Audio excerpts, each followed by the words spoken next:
Hürmetli donatçılarımız sizlere Şiniray T30 avtomobilini göstərəcəyimiz yük avtomobillərindən, yəni bütçəlisindən gəldi sizlərə 2023-cü il maşın. İE'dən gətirdi. İE açqan sena boyunca reklam etdiyimiz maşındır. Metan qazları var, 29.000 kilometr tutdu maşın, 4 dənə balon. Ortaca halətdə yəni. Mexanik korobka, pesçələri, kondisionerləri, həmmə hər şeyi işlətdi. 5 mestalı. Şərəm yeyin. Biraz şişələri taze, gəlib edək körübalı arası ilə. Bütçəli variantından bu bütçədən arzan durmaydı, biləsiniz. Yəni, işləri. Pənerlə bilən kaflanga, zapas yamolları, həm mərsəsi var maşın. Dostlar, metan qazları var. 26.000 probek.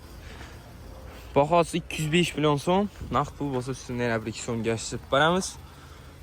Beyamanlar gəlib edək körüb xarid qıla arası. Maşinimiz Qoşşibir avtomarketdə satıb qoyuldular. Şiniray T30 avtomobil dostlar. Bütçəli variantı.